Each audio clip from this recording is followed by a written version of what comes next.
wenza ipost ethi lo bhuti ushadile ne wenza ipost ethi bosisi uma sinika ulift musani phela ukuzohlala phambili hlalani emuva because isithi le inomnikazi wayo uthi ubhuti oshadile bosisi musani ukuhlala ngaphambili mesinipha ulift ayifuthi uTikTok uthi hlalani ngemuva le front seat isinomnikazi. You know what, I loved what he said, absolutely love what he said. I love him futhi content alo yabhuti angimfollowishi angibafollowi amadoda ashadile nje angifollowishi sidalwa vele.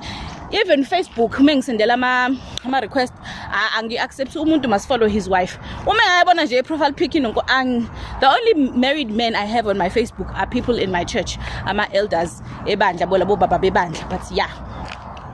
follow your wife. So sengithi mina bobhuti abashadile musani ukusilifta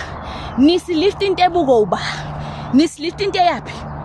Uyabona uma thina bosisi aba single unmarried nongibeka kanjani unmarried uma siye stall uma siye emsebenzini uma siye mall uma siye gymini uma nje sisuke siyokha amanzi nisiliftelana uthola ukuthi umuntu wahlangana nomkakhe erobotini etown wahlangana nomkakhe emall wahlangana nomkakhe ebusha washela yeso waqonywa washada usukwenzelani ke kuthina ke manje ungilift into yokuba guys nisivalela ama angle nisilift into yokuba uyabona mesihamba thina bosisi abasikile siyokha amanzi suke siyemfuleni siyokha amanzi sifuna ukubona abafana nabafana bafuna ukusibona bangibona kanjani ke ngihlele emotweni yakho bangibona kanjani abafana ngihlele emotweni yakho bhuti oshadile hayo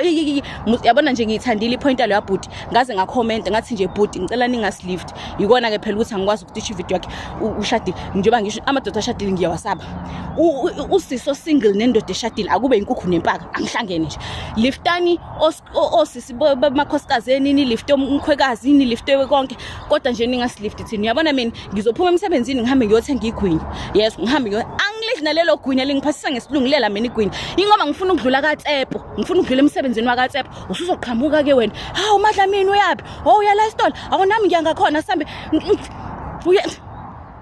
uTsepo ngishele ungiliftelani hayi suka hayi ngokukhulu nje ukusithoba bobaba abashadile musani ukusilift sisuke siyokha amanzi musani